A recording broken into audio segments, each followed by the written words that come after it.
Let's see. All right. I am here with Emil Fischer. He has a friend with him in the car as well. So who knows what'll happen. But Emil's on his way to training. And I'll tell you, so I had Sean Doherty on the podcast, and Sean is somebody, I don't know if he's currently your coach, but he was coaching. He was one of my coaches. He's one of my coaches. He's one of my coaches.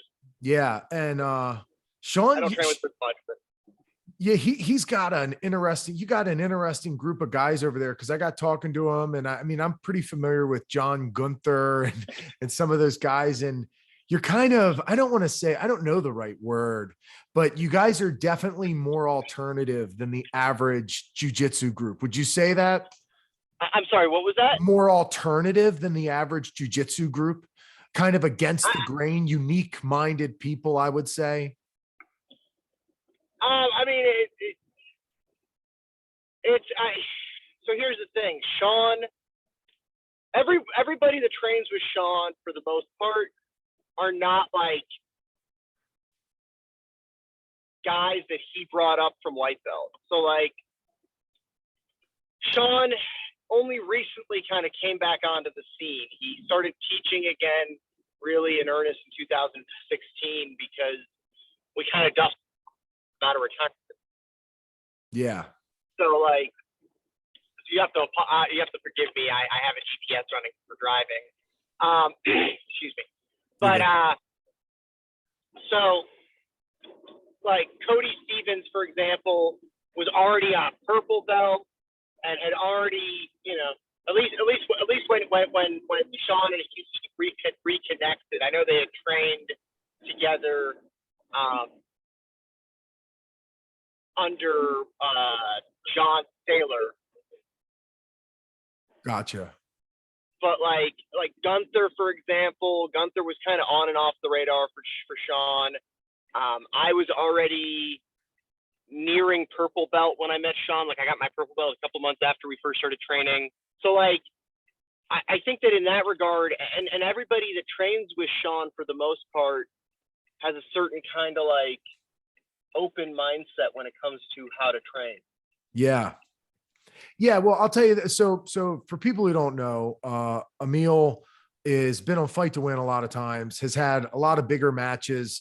I've seen you compete in the scene a good bit. You've been on, you have like, you've developed an interesting clout. And I would say since Jeff Glover, you remind me a lot of kind of the next person along the line of having that playful, it's not like an Eastern go with the flow style. Like it doesn't look totally Zen. It doesn't look totally like this almost Aikido meets jujitsu, but you do have this playful go with it sort of energy. I guess a good question would be, do you get tired when you roll? Do you get tired in competition? Abe, do I get tired when I roll? No, he doesn't. Right. I mean, like I feel like I do, but like I just keep going, and like I can keep. I can, you know how like the Diaz brothers are kind of volume strikers, where they're like just hitting you, and like they're not hitting you hard ever, but like they're just hitting you constantly. Like, fuck, do you stop? I like to think like the two style, like good, but there's just so much of it that it's like, oh fuck. Right. Exactly. And then I'll just stop. I'll just like at a certain point, I'll just kind of stop and be like, you know what? You seem like you want to do stuff to me, so go ahead. You can do some stuff to me. It'll be fine. It'll be good. It'll be fun. I don't know. Now, is this style something that you developed just kind of on your own? Is there like a teaching concept, or was there like an obvious like concept of like not resisting and going with things? Was there anything that you were taught that led you here? Because I think this is a little selfish of me, but I try to be the way that you go with things and grapple, but it's not something I've been taught specifically. Like, what concept are you following when you are playful, but I know you like shrimping is like moving with things and rotating. What are you doing that allows you to almost do nothing, but still get somewhere? Oh, that's a good question. So like the big thing for me, I've been doing jiu-jitsu off and on for about 22 years. Right. And in that time, I've aged, I've You know, I've gone through different phases where like different moves were my go-to. And at a certain point, I realized that I am never going to be able to go head to head against an elite guy. Like, I'm never going to be able to just like go up to, you know, somebody really good, take them down, you know, pass their guard, get the side control, submit them type of thing. It's not going to happen. It's not going to fucking happen. So if I want to beat such a person, there needs to be some subterfuge. There needs to be some sort of like exchange of position. I realize that I'm not going to be able to stop a really good player from putting me where they want to put me. But instead, what I can do is I can offer them what I call positional fool's gold, where it looks really fucking good. It looks like a great position to be in, but there's something different about the position to where I am adjacent to a submission or I'm adjacent to a positional improvement. And so that's generally speaking how I approach my jiu-jitsu. It's that I'm not trying to beat you straightforward, because if I do and you are worthy of facing me, there's a good chance I'm going to lose. Right. So instead, I'm going to give you a series of options that seem too good to be true and are. Exactly. I mean, it's not exactly a matador approach, but it is kind of like a bull and a matador to a degree. There's some sort of, yeah, you know, you open the obvious door and then you probably do. I mean, I've seen you use some sort of like torque or something that forces an angle away from you. And then you have an opportunity because you have a big, strong guy, but he's not facing the exact direction he needs to be. And then you pounce. And what seems to really help too is you're so crafty and creative with leg locks. I saw you leg lock a dude like, I guess it's hard to explain, but you had his foot across the opposite side armpit and then pulled his heel towards the center of your chest to create that torque. Do you know what I'm talking about? Is that even a common submission? Well, so here's a thing that helps. I'm a lot stronger than I look. Okay. And I can apply a lot of force very quickly if I want to. I just try not to do that because it's counterproductive 99.999% of the time to just fucking rail something. Yeah. But in that 0.01%, that's where I get that finish. That makes sense. If I get on something, even if it's not a proper angle, I can just snap the bone if I need to. Yeah, that makes a lot of sense, man. I have like a concept that perhaps maybe you can relate to this, where I like to be very familiar with my volume 0. So like you probably burst up to volume 10 and then guys can't turn it back to 0. They turn it back to 6 or 7. And that's their baseline. You go back to 0, you're chilling. They're worked up because you just bursted and went for something. Right. And they stay in that like peak aerobic zone. And then it's not necessarily like a karate blitz, but there is, that's why I like to use the word Zen. And I see that there's also a comedic nature that psychologically throws a lot of guys off that you go against, whether it's the lead ups in the match. How pissed off do you do that to people that you don't know? Like, you're traveling today to train. If there's somebody in the gym that you don't know that seems kind of serious, seems like maybe they don't have the craftiest sense of humor or the most playful style, will you mess with them? It depends on my mood and it depends on the person. It depends on my physical state that day. Like, if I'm a bit banged up, I'm going to take it very seriously because I don't want to get hurt, you know, but like, if I'm fresh and I'm feeling good, I don't fucking care. Go ahead. We'll treat it like a match. Right. Yeah, no, that's cool. Yeah. I trained with a guy, Ellis Karadak. I don't know if you know him. He has the Egg Guard Invitational stuff. I know who Ellis is. He's the Repo moment. Yeah, that's definitely not his highlight, but it's what he's most known for. That's his most famous moment. I know who Ellis is. He's good. Yeah. And he has a little bit of like that same kind of you in him. You guys have that same sort of personality on the mat, and I love it. I admire it, but yeah, it can be something to deal with. You know, he smacks dudes' heads and does weird things. It wouldn't, he got penalized for flashing a dude.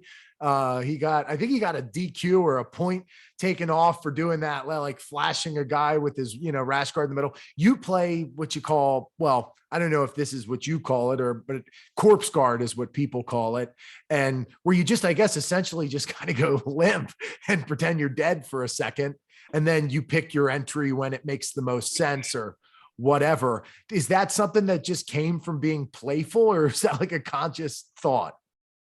So it started with the Burt Reynolds guard, which is a real guard, by my DVD. Yeah. So the Burt Reynolds guard, the way that started was I was training with some smaller, weaker training partners, and I was trying to figure out a way to kind of level the playing field for them a little bit, like give them something that is not everything, and then kind of work from there.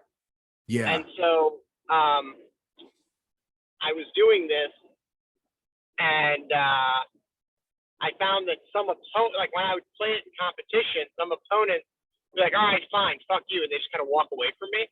At that point, it's like, all right, fine, if you don't want to fucking come here and grapple with me, if you don't want to do jiu-jitsu, I'm just going to take a nap. Yeah. Like, there are so many people in this sport who want to do the minimal amount of jiu-jitsu. Like, I'm sorry, you are a grown man. I'm not going to get up and chase you around the fucking mat. It's not going to happen.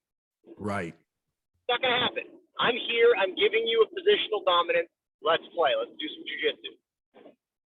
Yeah, I know what you mean, man. There's some people, you probably know what I mean when I say this, but some people, it's like they don't want you to not try. They don't want you to try your best. Neither one of those is good enough. They want you to try just hard enough where it makes it look like you're trying really hard, but still not good enough to straight up dominate them. It's like, what do you want from me, man? Right. It's like a Goldilocks. It's like, can't be too hard, can't be too soft, just need to be just right. And It's something that honestly at the black belt level, excuse me, I know I'm going to need to contend with. Like, I know that it's going to be a problem for me at the black belt level. And so I am currently working on strategies to be more aggressive. I'm working on wrestle ups. I'm working on like things that I never worked on before, because the fact that I know that at the level that I compete at right now, that's going to be what I'm going to run into. Like, I'm doing a tournament at the end of the month, Zapatero, and I know that like there's a couple of guys on that card that have potential to give me trouble because of the fact they don't want to do jiu-jitsu. Right. Yeah. Now, when you're going against somebody that is a big, powerful, dominant person that maybe you're the underdog, does it bring out a straighter side to your jiu-jitsu where you kind of have to use your A game and you're kind of nervous about getting in that flat back smashed position? Or does it bring out the opposite, even maybe where you're like, okay, I got to just be completely unorthodox and completely wild and weird? Because I have the problem when I go against a college wrestler or something, that's when I feel like I need to be the most straightforward and not get flattened out. But that might just be being a heavyweight too. Or maybe I haven't even advanced my ability to kind of do what you do enough. Do you feel confident against like a powerhouse college wrestler type, maybe like the Nicky Rod of your weight? Do you feel comfortable being total playful? It depends. Yeah. It depends on what that person's trying to accomplish. Are they trying to submit me, or are they trying to control me positionally? I ran into this issue in a match that I had against Sloan Clymer at Fight to Win 149, I think, last summer, where Sloan was content to hold position. Sloan had no desire to submit me. Sloan made no effort to submit me. I mean, he did, but he didn't. Like, he made a very minimal effort to submit me. He held position and held it for the entirety of the 5-minute match, 6-minute match. On a timeline, I think I win that match 99 times out of 100. However, on a 6-minute timeline, that's a different animal, right? Like, right. I don't think he's going to submit me. He couldn't, I gave him his best submission thinking that, he'd try it, get frustrated, and go for something else. But instead, he just held the position. And he was a big, strong guy, and he did a good job holding the position, and he won the match fair and square. So I'm not saying anything about him. But if he had tried to submit me, if he had made an effort beyond holding position to submit me, to make me tap, that would have changed the nature of the game. So I think it depends on whether or not that person is willing to take any risk at all, any positional adjustments to try to actually get a submission. If they are, then I think I win. If they're not, then I think I lose by referee's decision or by point. You said something there that I think is important. I kind of want to maybe make some bullet points for like the white belts, the blue belts, or even people, purple belt, whatever, who are listening to this, maybe looking to take more than just getting to know you and what they can apply to the game. You said you gave him his submission. You gave him his ideal thing. And that is something that's fascinating, because sometimes I fight tooth and nail to avoid letting them pass, and I get stuck in half guard for the entirety of it. I avoid giving them what they want, but because of that, I just wind up grip fighting in a neutral position, and nothing happens. It can be very, very freeing. And if you have nothing else going for you, it's probably not a bad idea to experiment with giving them exactly what they want, and then learning how to not let that be the death of you. You know, that's something that's uniquely you, but it's something that I think more people could experiment with. What do you think about that? People are more interested in fighting to not lose than they are in fighting to win. Yeah. And so as a result, we see this a lot. We see a lot of like these stalemated, boring matches where nothing happens. Like I had a match about a month ago, or no, like 2 months ago now, in upstate New York at the Hudson Valley Grappling Invitation. Shout out Mike Wacker. And at that event, I was partnered, or my opponent, it was I want to say Marcelo Garcia affiliate, black belt, and Division I wrestler. Okay, so like right. Exactly what you're describing, a big, scary wrestler man. And the poor guy was just too scared to engage, like did not want to do jiu-jitsu with me. So for the first half of the match, he kind of pranced around my guard, wouldn't engage, wouldn't get in my guard, would not do much, would occasionally kind of dive into my half guard for about 10, 15 seconds, and then would like fight to get out, and then like continue circling. One, hold it against him. He needed to submit me, or at least submit me to win the match, and he never did. Yeah. And I didn't like that, but at this point at the black belt level, I have to be willing to, because I'm not going to give this big, strong college wrestler side control, even though I know that I want to, even though logic get to scoring when it comes to, if he's not trying to advance the position, points start racking up for the man, the down man. But it is what it is. Right. Yeah. You're breaking up just a hair with that. Just in case people don't know, Emil's driving to a gym, so it might go in and out. And if I lose him, we'll just pick right back up. And oh well, the conversation is what it is. But can you hear me all right? Yeah, I can hear you just fine. Cool. Perfect. Yeah. I think we got the gist of that though, talking about going against the guy, not wanting to get, I get what you mean. Speaking of really strong guys, we have a mutual opponent. Okay. And I don't know if you know really who this guy is or who he was when you went against him, but I always say he's the strongest guy I've ever gone against. Okay. Do you remember going against a large man by the name of Victor? Yeah. Dude, how strong is that motherfucker? I mean, I didn't really feel his strength. Like, he was strong. Like, he was a big, strong guy. To be honest with you, I felt like he kind of, again, he approached the match. He was trying to get to that scarf hold position. Right. Yeah, he got there, and then the match ended. Right. He was very strong, but Is he the strongest guy I've gone against? I mean, I've gone against some monsters.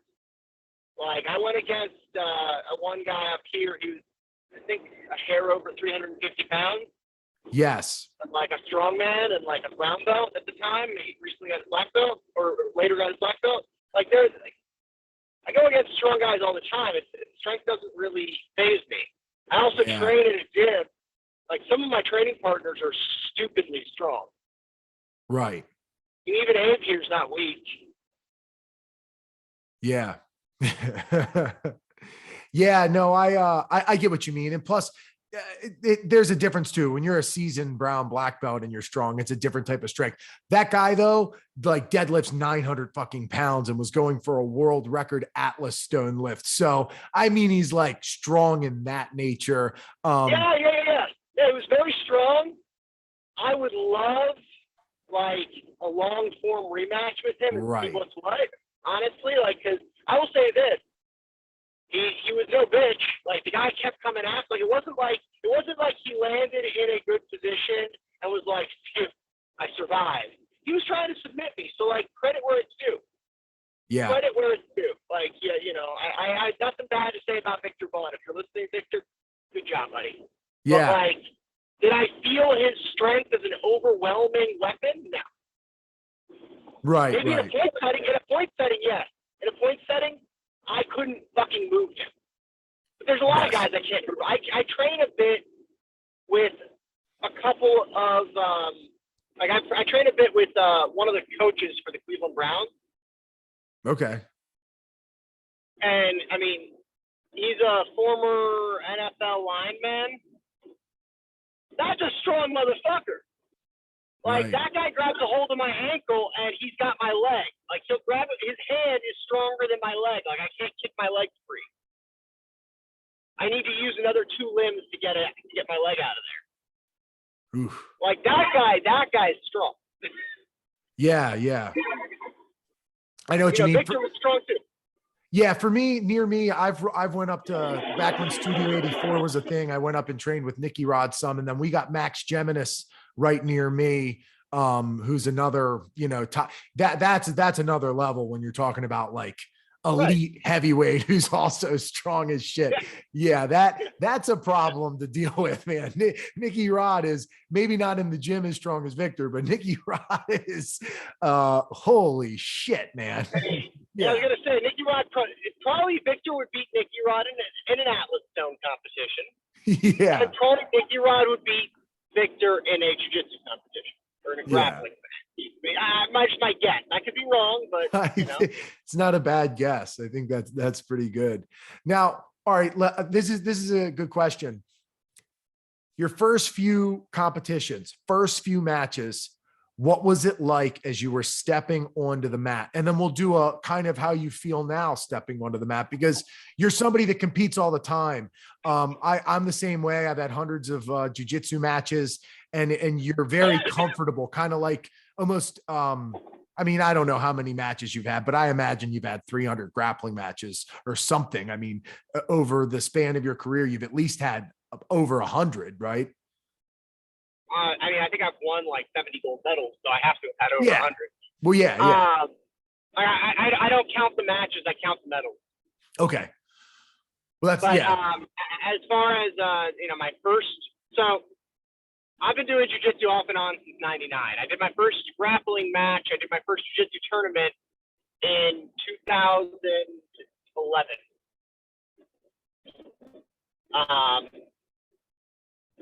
In 2011, I was training, and I was a white belt, and I had just started training again. Like, I had just, I'd taken a lot of time off. I never competed. I never had really trained formally. I had done some Gracie Jiu-Jitsu. I had my college going to in upstate New York had a Jiu-Jitsu club, so, I would go to that. But as a grappler, I was very much a green white belt. I was getting back into it, and yeah, it was what it was. So when I started getting back into it in 2011, I did my first tournament, and I froze up, and I couldn't do anything, and none of the moves that I had worked, and I couldn't do jiu-jitsu. Like I was frozen. I felt like I'm sure my opponent's still going against me. Like they just freezing up, shaking. Like, what do I do? What do I do? What do I do? Right? Right. And that was my first tournament. Then my second tournament, I landed my first submission in competition, and then got my ass kicked the rest of the day for the most part. Right? Like I did okay, but then not really. Like the guy that I did okay against sucked. I don't think he trains anymore. Then it was like from there, I finally won a gold medal. My fourth or fifth competition. I cut weight for it. I focused on it. I took it super duper serious. But like again, I was very stressed. I only played a handful of positions because those were the ones that I was comfortable with, and like it was nervous. It was nerve wracking. Sorry. And then I kept competing like every once in a while for a while, and then I picked up my first sponsor that would actually like pay for me to compete, and that was the game changer for me. That was what made all the difference. At that point I started competing like once or twice a month, and it took about 6 months for me to go from feeling a certain not to where I care the outcome is. You know, like as far as I'm concerned, I've trained, I've put the hours in, I've put the road time in, driving to, train with really good guys. I mean, I'm about to be training now in about 45 minutes an hour with constantly on recording. And whoever else is there for them. So like it's going to be a good training session. My point being, it became another day in the office. Right. Like it's just another training session with somebody that I'm allowed to hurt. Competition's easier for me than training. When I'm training, I not only have to protect me, but I also have to protect you. In competition, the only thing that matters is protecting myself and breaking you off. Right. Yeah, that makes a lot of sense. I mean, I can relate for sure. When you're training and you're worried about hurting other people, it's interesting because especially like being a stranger to a gym, dude, if you go to a gym today that's not your gym and somebody gets hurt rolling you, somebody could get really fucking pissed at you, and people then could try to hurt you as a result. Yep. Correct. Yeah. And in competition, you don't have to worry about that. Have you ever actually like if you really seriously injured somebody in competition?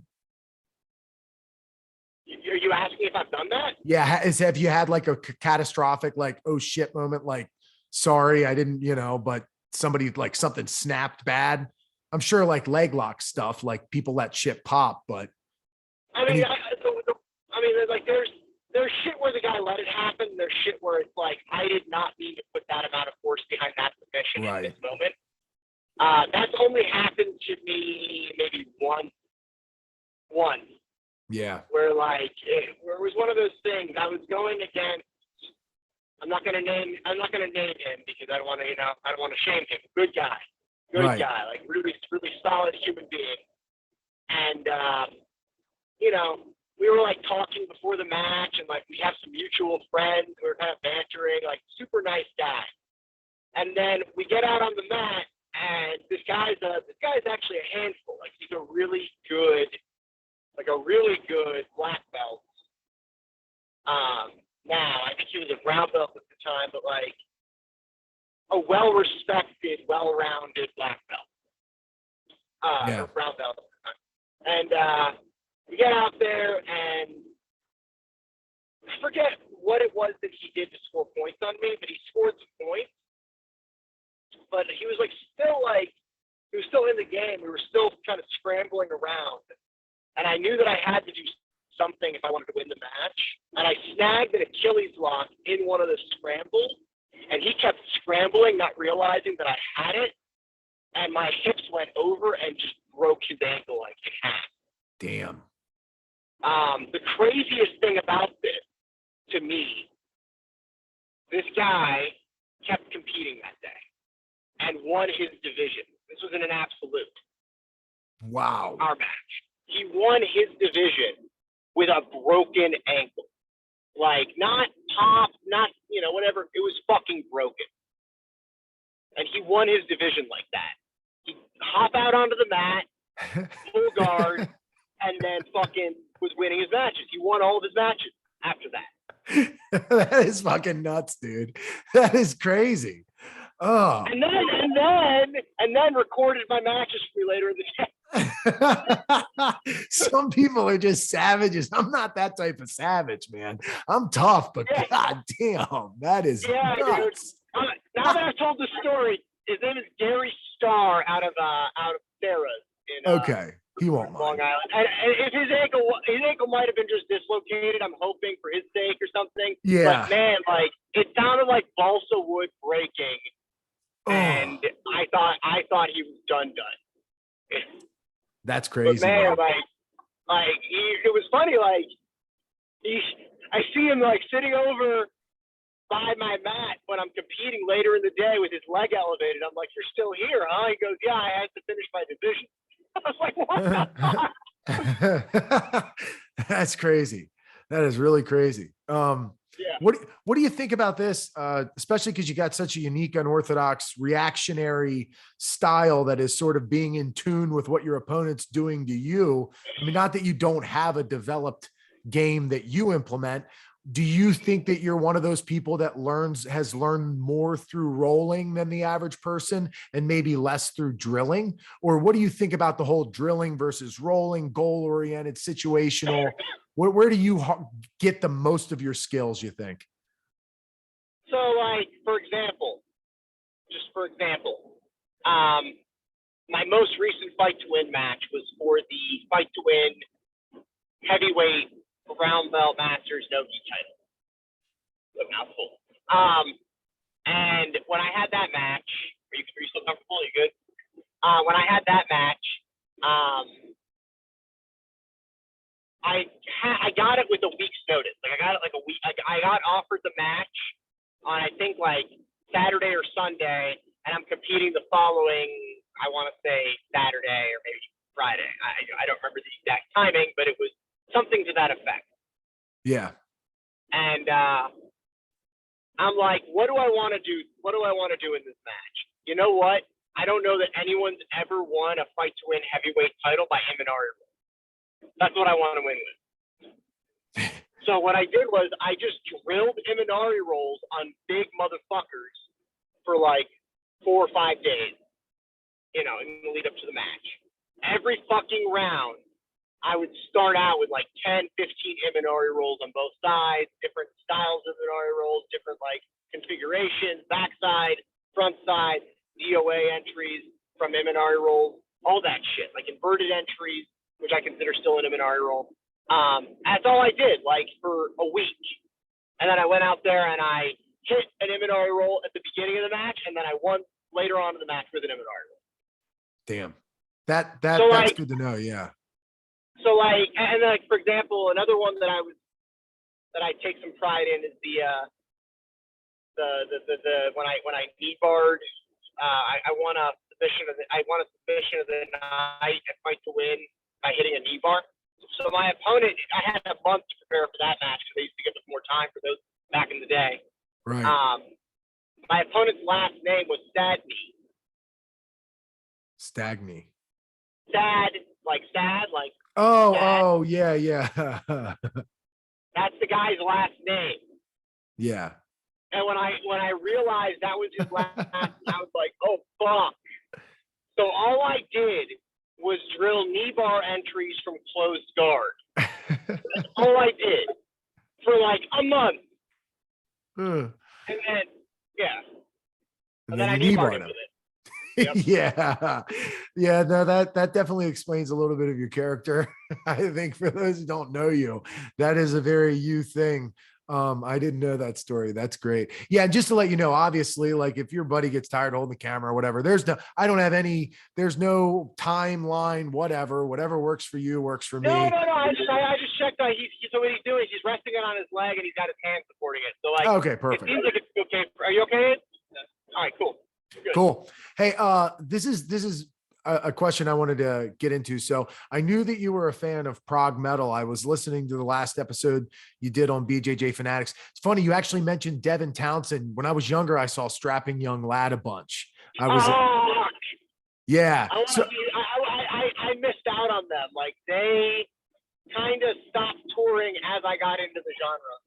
Oh, okay. Yeah. So I was just wondering, if it doesn't matter if it's prog metal or anything, like what kind of stuff have you been listening to, or what are like your big pillars of like, these are my favorite bands, that you sign your name to?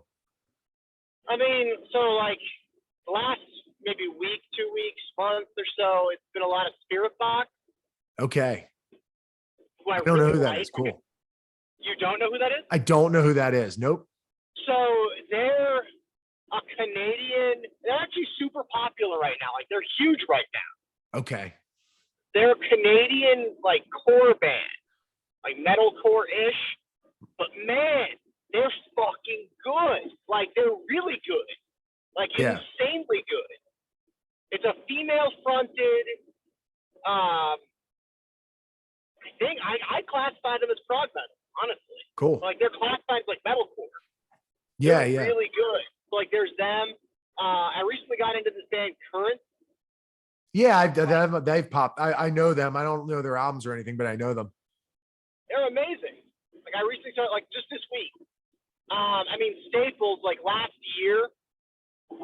My main listens were I listened to probably the number one band for me last year was a band called Vola, VOLA. Cool. I don't know exactly where they're from. They're from I want to say like they're like multinational, like Norwegian and British. But they're genre bending. Like they're very like they have like a rap song on the album. They have like this like shoegazy, like cool. They're really cool. And then my second most listened to band was Soen. You're Soen? No, man, but it's cool. I want you to anything. Yeah, it's good if I don't know, because I don't care. People who listen to this, they like all types of music. So it's good to just get shit that nobody knows. I don't care. So Soen is like, so Soen has, I want to say, the bassist from Death, the former drummer from Opeth. Like it's a fucking, they're super group, and they sound like Tool 4.0. Like they sound like Tool, but like their songwriting is much more. I don't even know how to explain it. Like their songwriting is fantastic. There's them, and then I think my number 3 band was Unleash the Archers. Yeah. Yep. Pretty straightforward thrash power metal band. And then lately I've also been listening to a lot of a band called Tulip. Don't know like the that. Flower. Yeah. They're from Texas of all places. They sound like Devin Townsend Project if Anneke van Giersbergen and Devin switch spots. Gotcha. Cool. They're good. Like they're really good. Yeah, no, that's awesome, man. I always like check. I like knowing people's favorite things. So then it's kind of like, it kind of like represents you in a weird way. And it means something if it's your favorite fucking thing. Cause some bands, it's just like, God, no, this is a cool band and all, but it could be nobody's favorite band. Like sometimes there's just bands where they don't have enough of like something, even, something special or something stand out. So it's nice to kind of spotlight your favorite I mean, bands. It changes all the time. Like, yeah. This time last year, I was probably listening to a lot of Pentakill. Yeah. Have you heard of them? Yeah. Pentakill's cool, man. Pentakill's really cool. It's a band it's a fictitious band made up for a video game. Yeah, so I have a friend. I don't know. I mean, I don't listen to the album. So, wow, it was made up for a video game. You know Okay, see, I didn't know that. You know the game League of Legends? Yes. They made up a fucking band for the game, and the band has put out like 3 albums, all of Oh, which are okay. amazing. And That makes like the sense. band is made up of like they got Danny Lohner from 9 Inch Nails. They got Right, right, one of the guys from Z-Rat. They got Jorn Land. They got the chick from Battle Beast. Like it's just like this random hot like, like right. it's a fucking crazy band. Another one that I've listened to quite a bit lately, and this is, you know, it's just coincidental that I'm actually friends with the singer, as is Sean and Cody Stevens. Meridian Dawn. Have you heard of them? No, never. So I don't know if Sean or if you've heard of Anthony Hamalainen. Have you heard Nope. of Anthony Hamalainen? I don't know who that So is. Anthony Hamalainen. It's a funny story. I've been listening to metal for quite some time. There was a band called Night Rage. Yes. Rage. I think I know. Maybe I know. I don't. They're a melodic death metal band. I want to say like they're considered to be multinational. Like their main members are from Greece, and then they have like some Swedish and Norwegian guys in it, or Finnish. Right. Their singer when I saw them was this guy by the name of Anthony Hamalainen. And Anthony and I hit it off when we met, like at the show, and then I added him on Facebook, and he kept posting about UFC fights and stuff. And I was like, "Hey, should I do this?" He's like, "Oh, I can't. My knees are shot." And then a couple of years later, I see pictures of him training at Marcelo. Holy shit, that's cool. So I was in the city visiting my wife's family, and I reached out to him. I go, "Hey, do you still train at Marcelo?" He's like, "No, I'm not training right now." I was like, "Well, meet me at Dan Covell's gym. We'll train there." And then he met me there, and he joined that gym right on the spot. So he started training again. And then he moved to Ohio, and then he moved to Mansfield. Was like, "Where should I train in Mansfield?" I'm like, "Well, I got these 2 guys I know, Cody Stevens and Sean Dougherty. You should train with them." That's awesome. Yeah, dude, that's really cool. He's in this band. He was in this band called Night Rage, left Night Rage. Then he was in a band called Armageddon. Don't know them. So that's a super group. It had Anthony as the singer, and then I think the Amat brothers from Arch Enemy. Oh yeah, yeah. Like they're good. They're good. They play. I think their biggest gig was Loud Park in Japan. Right. And then now he's playing with this band called Meridian Dawn. And honestly, like, I can't get enough of it. It's a really good project. I highly recommend anybody listening to check out Meridian Dawn. Yeah, it's interesting, man. See, you're naming a lot of stuff that I think like I haven't been as into, especially like in the metal scene the last handful of years. You know, when I was back when like Mastodon wasn't even really prog metal yet, and they just had a couple albums, and Baroness was starting to hit the scene. And then I know they went more like rock direction, but you had like Isis, and you had all sorts of stuff. And I listened to a lot of like the long, slower sludge, like YOB and that sort of thing. Did you ever hear of a band called The Ocean though? The Ocean? Yeah. Yes. I love The Ocean. They're actually, so I go annually. I actually really like their, what's it called? Pelagian. Yeah, no, from The Ocean. It was the one, it was a double album. It's like their fourth and fifth. It was after Heliocentric and Anthropocentric. Yeah, the next two. No, that was the one. Heliocentric and Anthropocentric. Yeah. They did the one after that. Where they did all the videos for it. Have you ever seen them live? Yes. Crazy. I saw them back when they only had one album, or they had a second album, but it was the first album with vocals. Alien was the album before Precambrian, right? Yeah. Yes. So my first time seeing them, they played. This is gonna be kind of a crazy show. It was the headliner was Devin Townsend. Right. Then you had Tesseract. on Yeah. their first EP, on their very first EP. Like they didn't even have a full album out yet. And then you had The Ocean. Oh. Bro, that was a show. That was a fucking show. Yeah, The Ocean, funny story. They played at this like tiny club here in Cleveland. And I wanted to go, and I had seen that they posted something about like, if you buy us food, we'll barter with you. We'll give you something. So I bought them pizza in exchange for a ticket and a tour shirt. And their drummer actually went and helped me like pick up the pizza. Nice.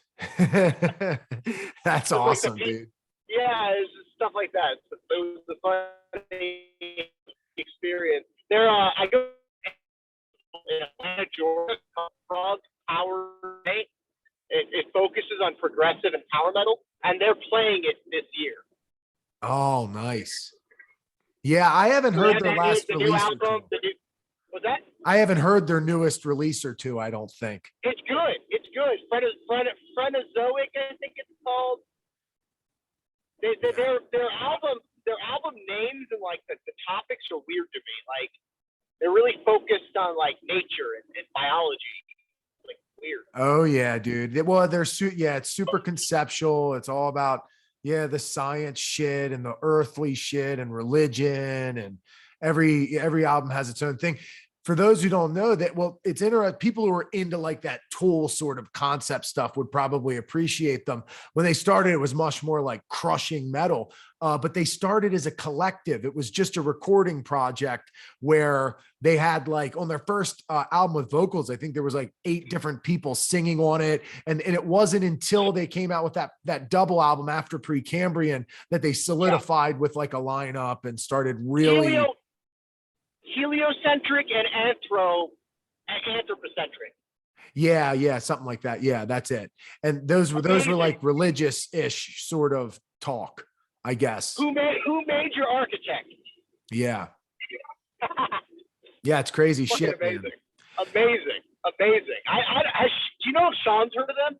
I gotta check if Sean. I don't know. Sean, if you're listening, Sean, check these motherfuckers out.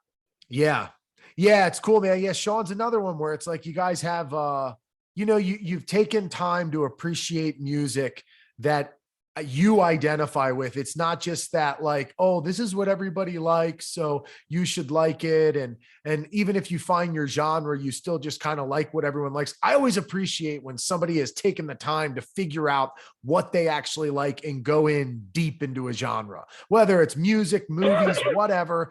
Go in deep, find what you like, and explore some shit nobody knows. Yep. Especially it's like the craziest shit is like going to see some of these guys live or like interacting with them, because it's almost like in jiu-jitsu, you can have crazy experiences training with, some of the all-time greats.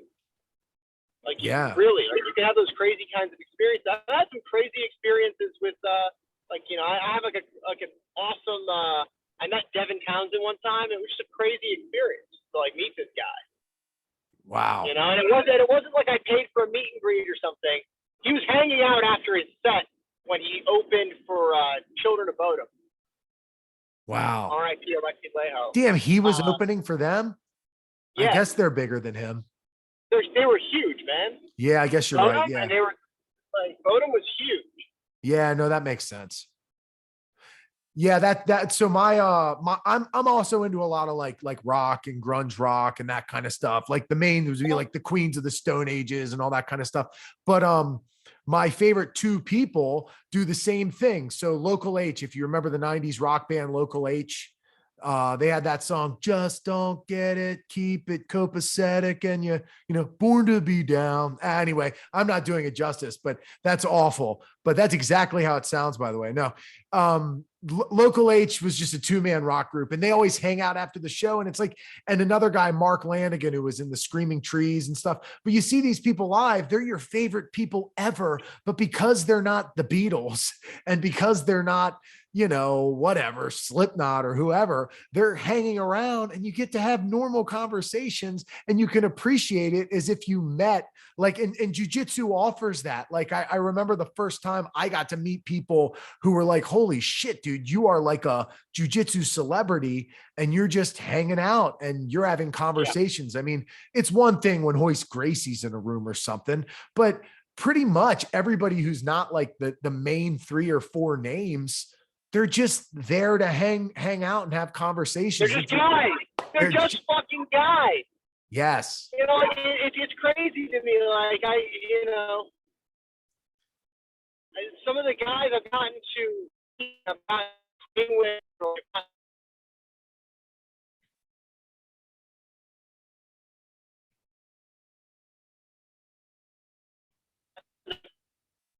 I was doing my own podcast mid-pandemic when everything was shut down, but he did something to occupy my brain and my time. And, I mean, I got to I had probably my biggest guest was Sean Patrick Flannery. Oh, wow. Yeah. The movie, he just did the jiu-jitsu movie. Yeah. He's a guy, man. He's a guy who likes to train. Yeah. It's great. You're breaking up a little bit, but I think we'll probably even out in a second. Okay. Oh, you're back. I can hear you better now. Okay. Yeah, I'm back. I just went through a dead zone or something. Yeah, no, it's cool. It's not a bad drive here. It's very open. So you there? You are. Yeah, I can hear you now. What it does, cool. See, it does this stupid thing where it switches you back from like low and high bandwidth. And then that's when it'll like cut out when it's trying to downgrade and upgrade in quality. So if it skips out, usually it takes a few seconds to upgrade back to high bandwidth quality or whatever the fuck it does. I don't understand. Yeah. So, but we're good.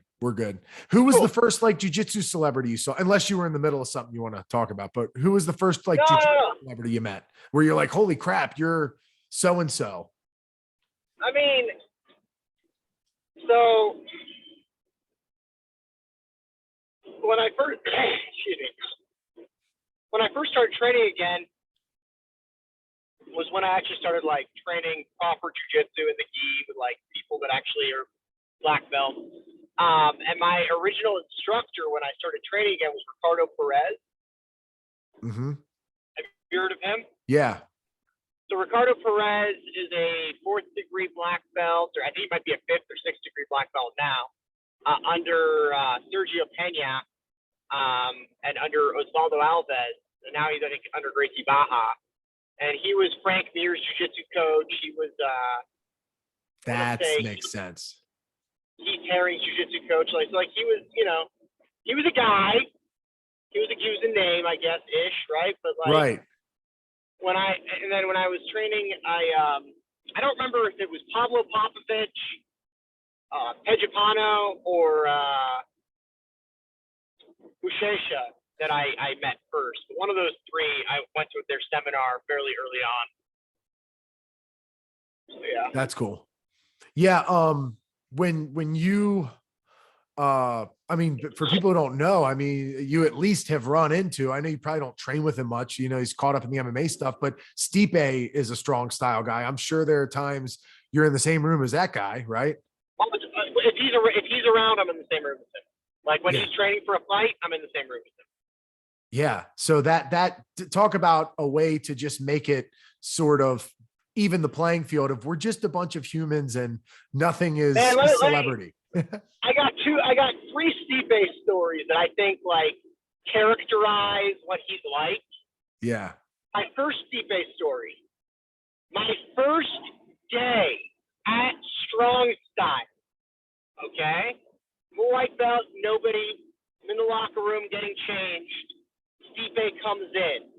He's having a conversation with a couple of guys. They're talking and they're like walking and talking going into the locker room. I'm like, oh shit, that's Stipe. Like he was already in the UFC. I think he was already close to title contention at the time, you know? So like I knew exactly who he was. So he Right. comes in, he's just talking to these guys, right? And I'm just there. Like I'm just kind of there. I'm the only guy in the locker room. I'm getting changed. And he turns, he goes, oh shit, I'm sorry. My name's Stipe. What's your name? I'm like, what? Really? And that was my first right? That was my first interaction. I'm like, wow. And then another time, I was I'd done some articles for a guy up in Nova Scotia who's running promotions up there. Cat Clark. He did Submission Series Pro. Now he does Fight League Atlantic, as they call it. He does these super fight cards, and he'd asked me to get Stipe to do a video for a local kid up there that had cancer. Like one of the local kids up that way had been diagnosed with cancer, and they were collecting videos of his favorite fighters wishing him well. And he reached out to me and he asked me if I could try to get Stipe to do that. I'm like, listen, I don't really know this guy. Like, we train at the same place, we see each other all the time. He probably knows who I am, maybe, but that's about it. I can try, but I make no promises.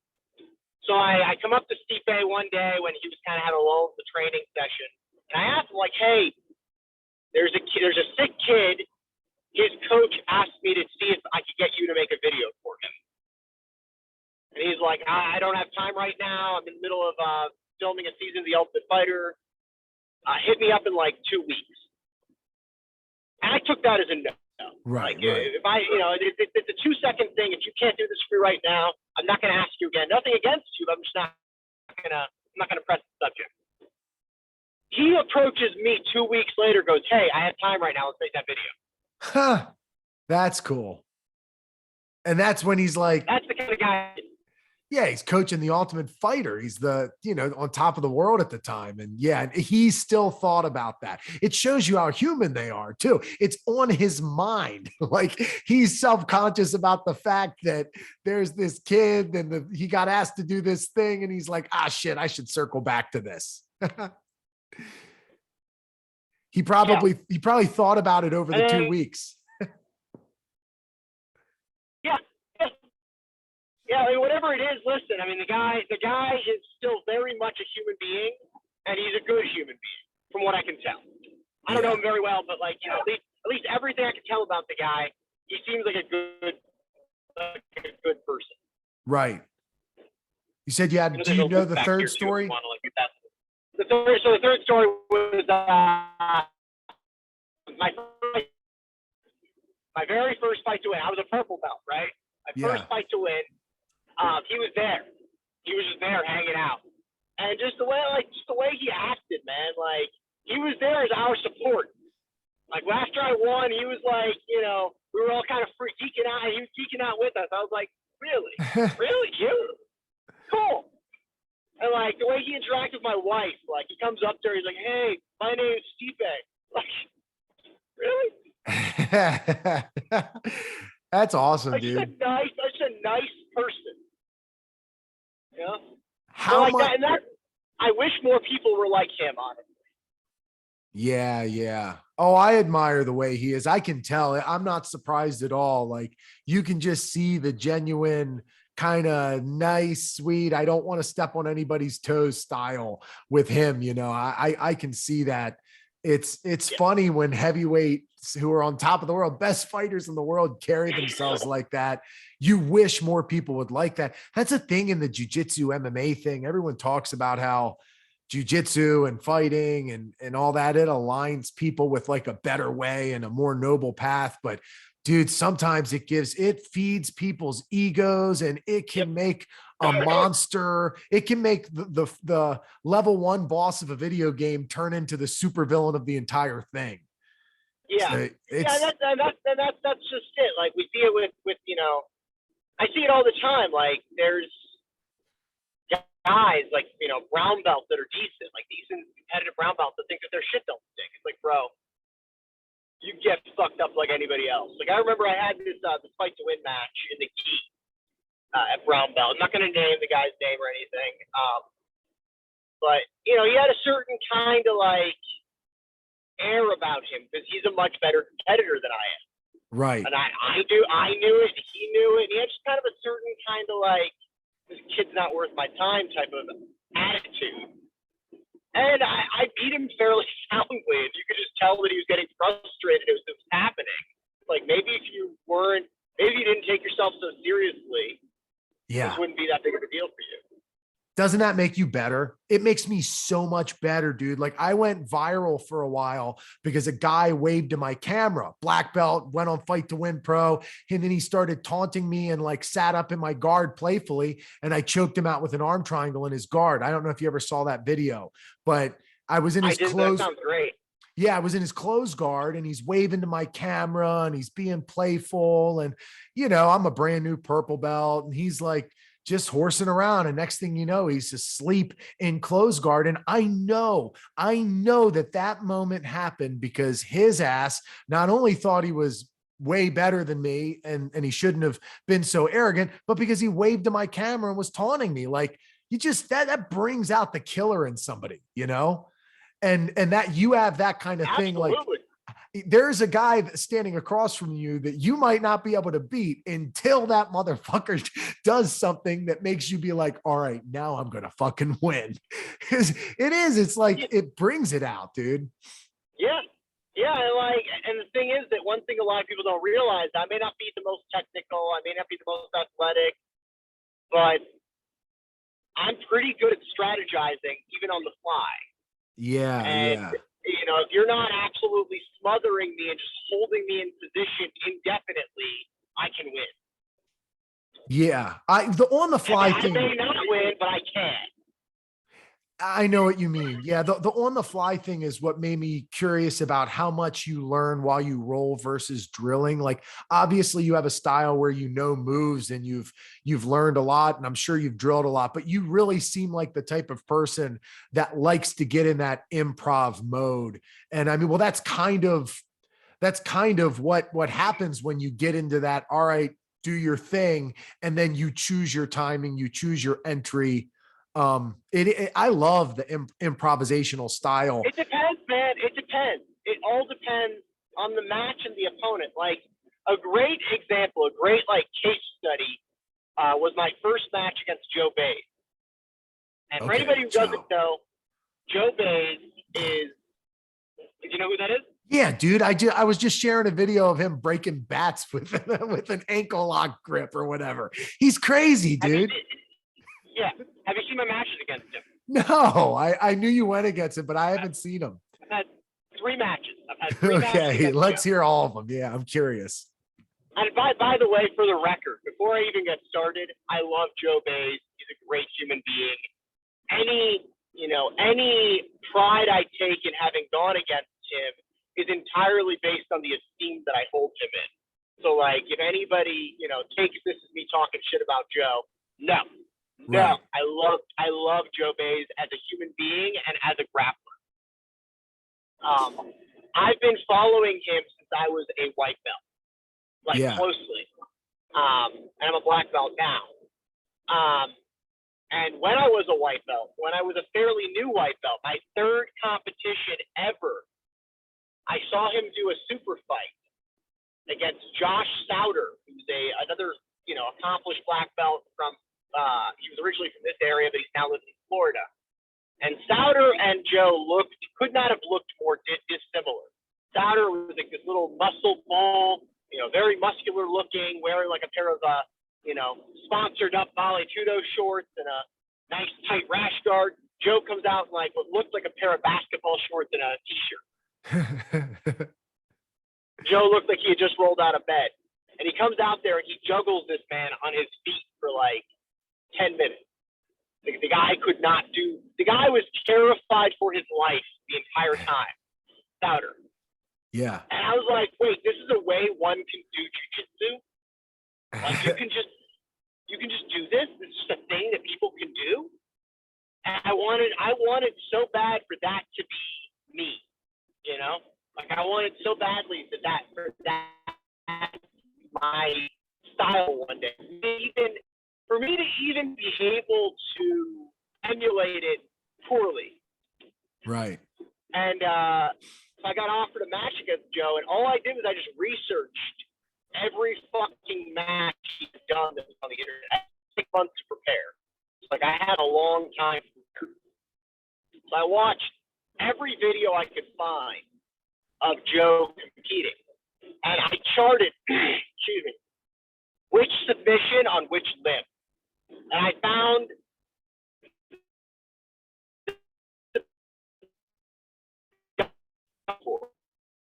and there was almost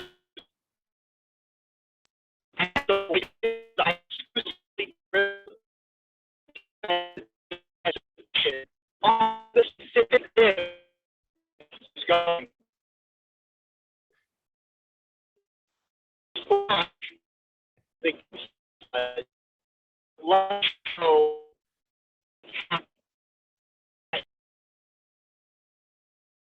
We lost Emil.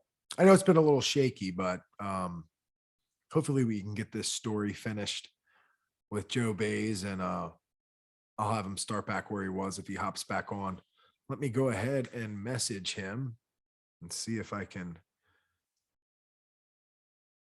get him back on.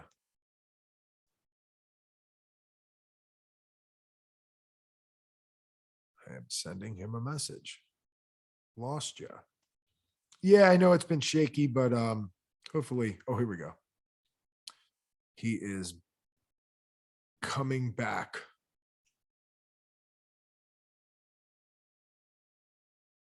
Well, he's trying to. Let's see. I don't really like the idea of cutting stuff out of the podcast, so I like to just keep the original files as is, but we'll see about this one.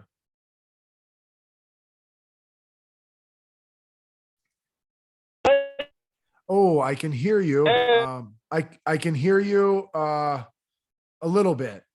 Let's give it a second. There's no video. Oh, are you there? Yeah. Oh, okay, cool. Yeah, can you hear me? I can hear you now. Yeah, how's your connection? Oh, yeah, okay, perfect. Cool.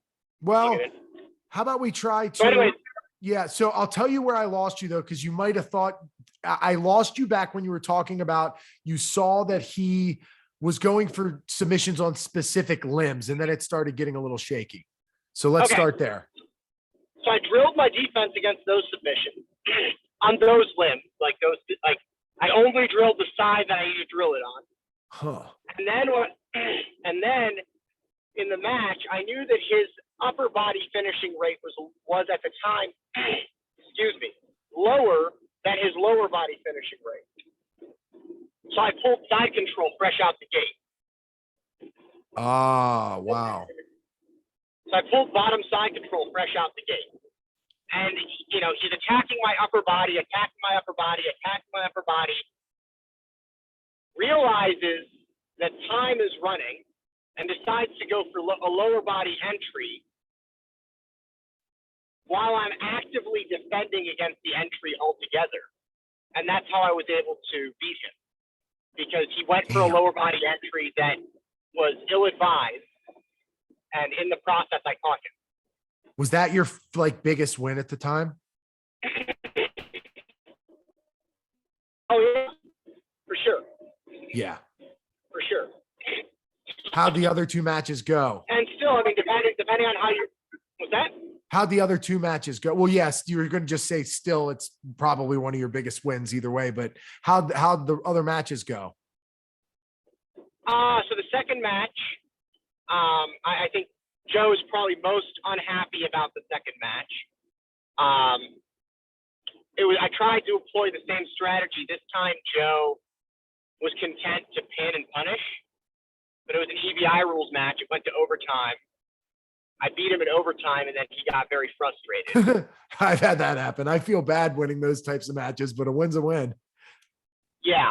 it was one of those ones. Neither one of us was satisfied with it. Joe basically, in the heat of the moment, like kind of rage quit. Yeah. It's out there. You can see the match. You want to see it.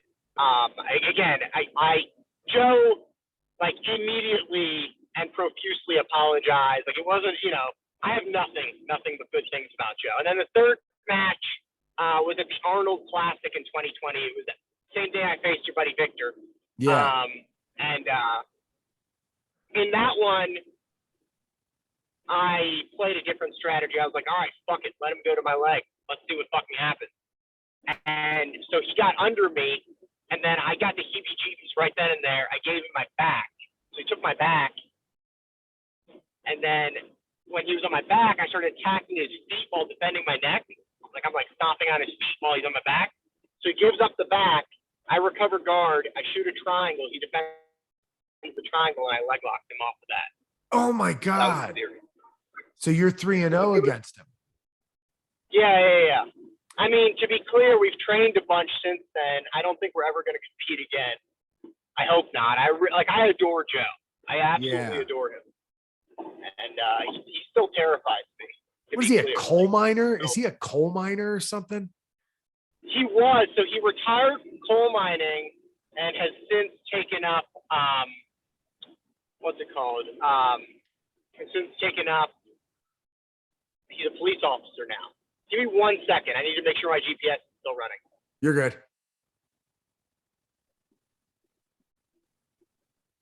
All right, cool. We're good. Sweet. So you were saying? Yeah, that's awesome. Those are some big wins. Yeah, he's since retired from competition, at least for the moment, because of his career as a police officer. Damn. Which I don't fully understand why he has to retire from competition for that, but Joe made up his mind. That's what's happening. Yeah. Anybody who doesn't know Joe Bays, you should look him up. Those are awesome wins. The guy breaks multiple bats at the same time. Have you seen that? And his dog gets startled. The bat's crack and his dog like jumps up in the air. Like, what the fuck? Like, Dad's up to this shit again. Yeah, It's funny. Before he made that video, he sends me a message. He's like, should I do it? Should I do 2 bats? I'm like, no, Joe, you should not do 2 bats. He's like, I'm going to do 2 bats. I'm like, okay, Joe. You do whatever the hell makes you happy. Scary, scary fuck. He scares the fuck out of me, dude. Like, he's the nicest guy, but he is fucking terrifying. Yeah, he's that's that man toughness, blue collar strength. That is a different level of intimidation. My main training partner is an elevator repairman. Well, it's funny because it's funny because he's also, I mean, he's a very cerebral and a very sensitive person. Yeah. Like, if you haven't checked it out, check out some of his podcast episodes where he talks about his own demons and his own triumphs.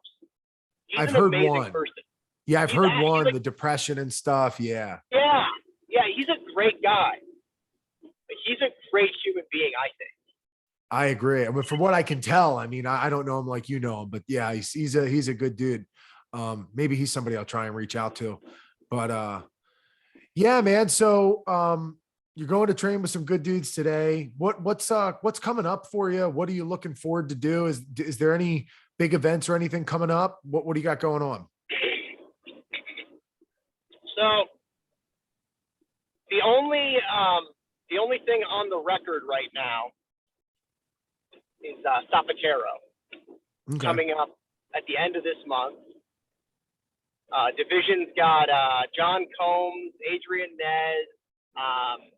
It's got J-Rod, Nicky Rod's younger brother. It's got Kevin Gallagher, Sam Barbosa, Jason Vale, who I don't know much about, but he had a really good performance at the Zapatero qualifier that they did.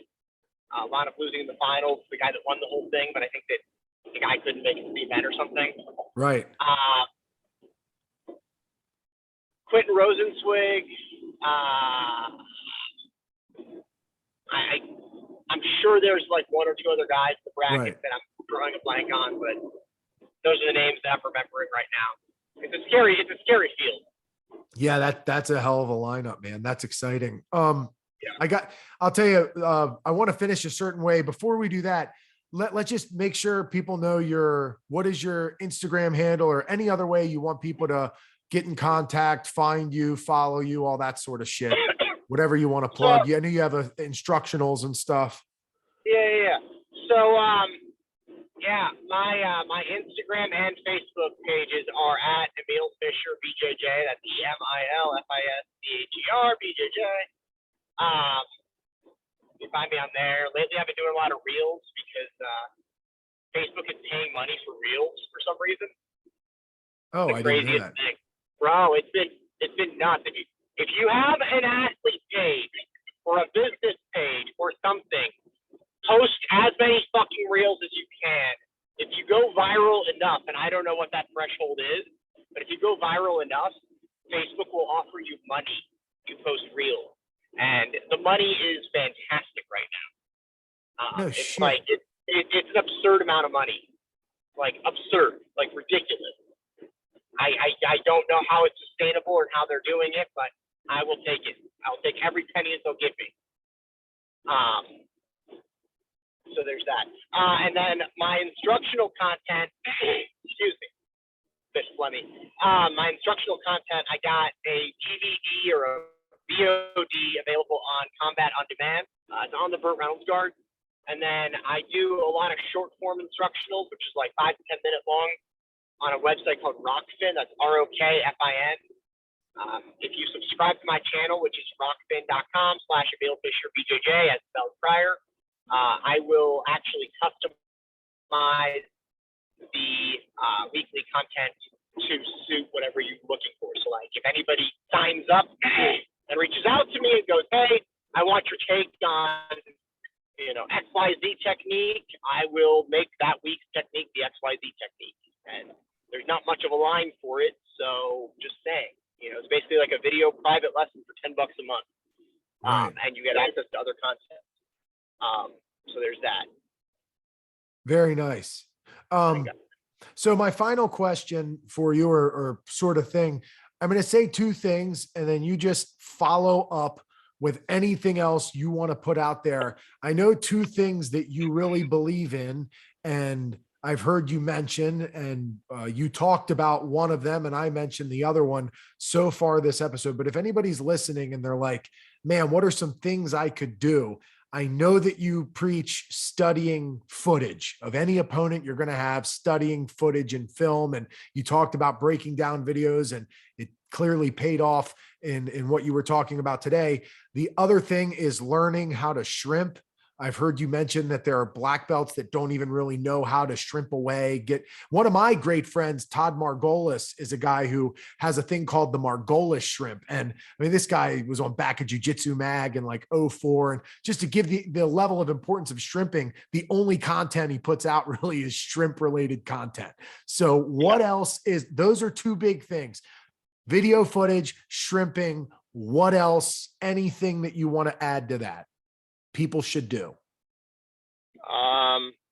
Have fun. Set micro goals. Like one of the things I think a lot of people do is they set these goals that they don't have any control over. Like they set a goal, I'm going to win this tournament. That's my goal. And then they go out there, maybe they win, maybe they lose. Right? That's a kind of goal setting that a lot of people do. And I think that's a self-defeating mindset. Instead, set goals that if you actually try to accomplish, you will accomplish. I think that's a key element that has allowed me to stay motivated, stay focused. Like I will set a goal for the number of training sessions in my week. I will set a goal for the number of reps per side on a technique. I will set that kind of a goal. Right. Goal to compete, not to win, but to compete at an event that I want to compete at. Setting goals that involve the outcome of the match or that involve things that are out of your control are self-defeating and will frustrate you. Yeah, I like that. That's awesome. Do you make like little goals like that within a competition? Like this time I'm going to just clearly have fun. This time I might try to wrestle. This time leg locks. Do you kind of have that sort of approach to competing? I'm Especially sorry, what was that? when you do like a tournament, especially if you're going to have multiple matches, do you have those sort of little fun goals? Maybe this time I'm going to try to get on top of all my opponents. This time I don't want a match to go to a decision. Whatever. Do you have like micro goals within competitions? It depends on the level of the competition, right? Like if I'm competing against local blue belts as a competitive black belt, then yes, I will fuck around and find out. If I win, I win. If I lose, I lose. Like that's the mindset. Right. If I'm competing, I care less about winning or losing against guys I've never heard of, and I'll set goals in those matches, and I'll do things I don't normally do. Like for example, here's a great example. A couple months ago, I had a match against a friend of. Mute got hit somehow. You're back. Yeah, I was getting a call. Okay. But in that match, I knew that I was going to win. I knew that I've trained with this person extensively. He's a legit black belt. He's a legit instructor. He's a great human being. He's not a competitor, really. Like he has competed a little bit, and he wants to compete more, but he is not a competitor. So what I did was I decided that I was going to only pull guard if there was a reason for it. Like I was not going to just pull guard. I was going to stand with this man until I saw something that would, be a reason. So like I wound up pulling guard off a guillotine. Like I had a guillotine. I tried to finish the guillotine, fucked it up, wound up on my butt. I was like, all right, I'm going to play guard now. But until that point, I was standing up with the guy and I was playing a wrestler's game. Right. Set stuff up off of that, trying to set up like inside ties, things like that. So yeah, I do that sometimes, but if I'm going against Joe Bays, I'm trying to win. Yeah, no, that makes a lot of sense, man. Well, hey, I appreciate the conversation. It's been a lot of fun. Have some killer training, go kick some ass in that tournament. And yep, stay in touch. I'll talk to you, man. Thank you very much. Hey, thanks for having me on. Yep. See ya.